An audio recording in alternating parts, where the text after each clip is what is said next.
handle, many people, especially women, depend on plastic bags for their daily shopping and other business needs.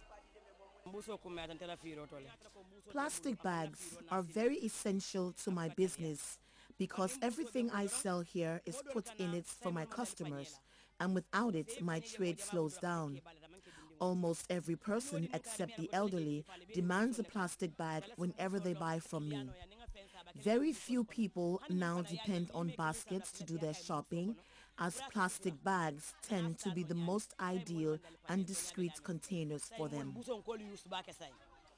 No one would dispute the value of plastic bags to both individuals and households, but their widespread and/or indiscriminate use is posing a big challenge, if not a menace, to the authorities at the City Council, as well as environmentalists.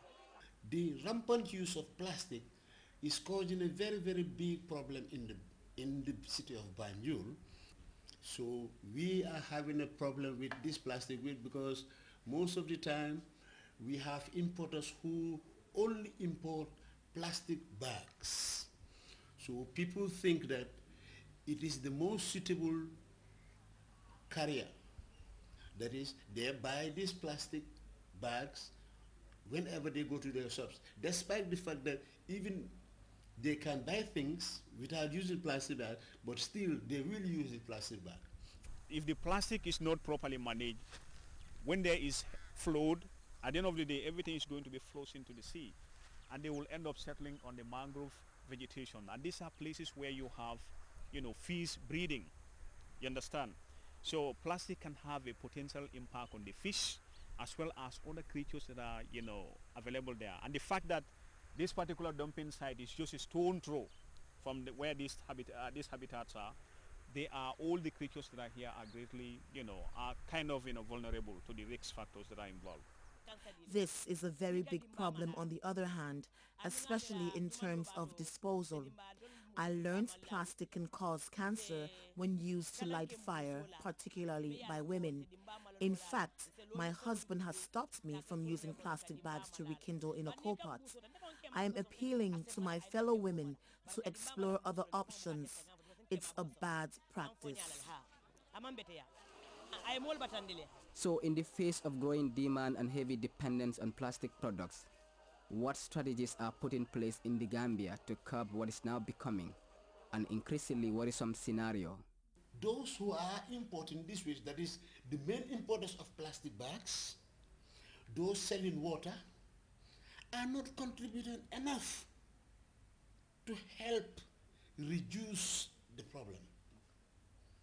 So we are going to see how best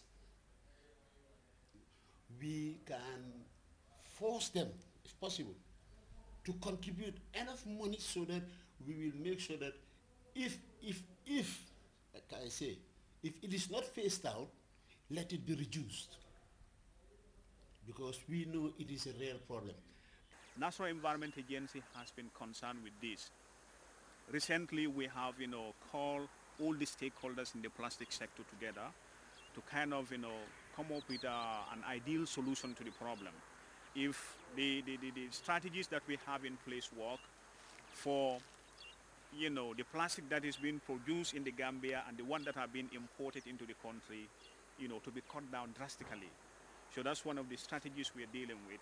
And in that, we are targeting those who are into water selling, those who are selling water, using water power plastics.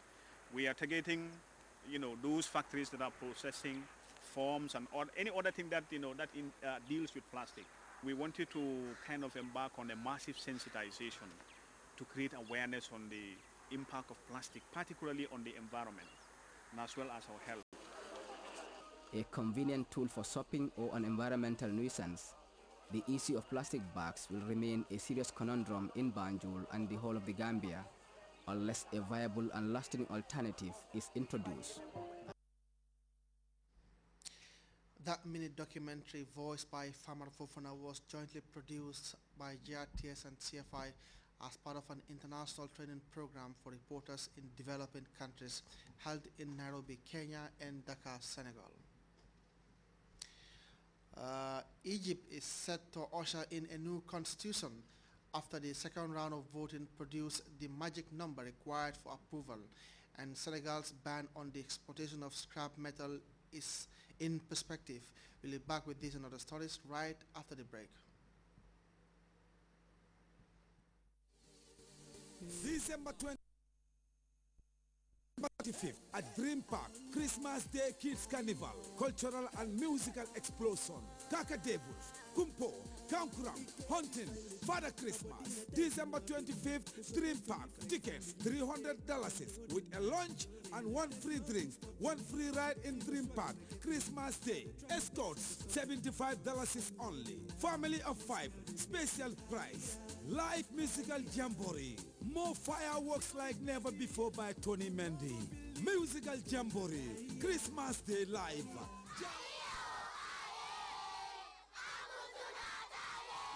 Jalex Rukujban, Diha, Boy Asi and the crew, T-Smalls, Mighty Joe Tsunami, Mandy Mori, Baram Tahasirip, Pa Omar Jack, G, from 2 p.m. till 9 p.m. Balarangs, all under one place, Dream Park, Christmas Day, Kids Carnival. Bring your kids out, let's party, let's have fun together. It's our Christmas. Merry Christmas in advance. Welcome back. The Muslim Brotherhood in Egypt has said that 64% of Egyptians have approved the controversial draft constitution after 2 rounds of voting, hailing it as a milestone in the history of the North African country. But opponents and critics of the government allege that the vote was rigged and have vowed to protest against what they see as an attempt to turn Egypt into an Islamic state.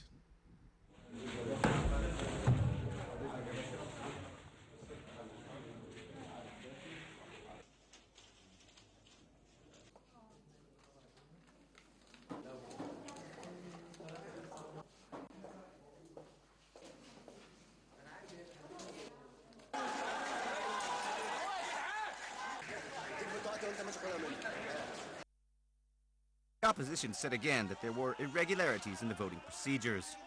Rights groups say that some polling stations opened late and that Islamists had illegally campaigned at some polling stations. I came here to vote no, but I couldn't because my name was not listed. They said my name was listed in Kuwait and not in Cairo. However, I was able to vote in the presidential elections. I don't understand. The Egyptian press on Sunday seemed to reflect the deep division in the country. The independent Marsi al-Yam condemned massive fraud, while the government newspaper Al-Akbar said Egypt was headed towards stability. Today, with the yes vote victory, we have a constitution approved by the people. This is the first time in the political history of Egypt. A parliament will also be elected. Once the official results are announced, the legislative powers of the president will be handed over to the Shura Council. The opposition insists that the new constitution limits the rights of women and religious minorities and gives Egyptian politicians considerable control over the army. President Morsi is expected to call for legislative elections 2 months after the new constitution comes into effect. Talks between the government of the Democratic Republic of Congo and M23 rebels have been adjourned after both sides failed to agree on a framework. The talks are taking place in the Ugandan capital Kampala and lasted only 12 days. Meanwhile, the government and rebels are gearing up for a major showdown in the flashpoint city of Goma as both sides mobilize their forces. We have more in this report. Inter-Congolese peace negotiations have been put on hold. They'd been going on for a dozen days in Uganda, but they won't resume until the 4th of January. Officially because of the end-of-year celebrations, but in reality, talks between the Congolese government and the M23 rebels have come to a standstill. Despite this substantial progress, consensus still needs to be reached on one item of the draft agenda of the dialogue within the security cluster. This item relates to the need to consolidate the current lull in military hostilities. This basically means it's impossible for them to agree on a ceasefire.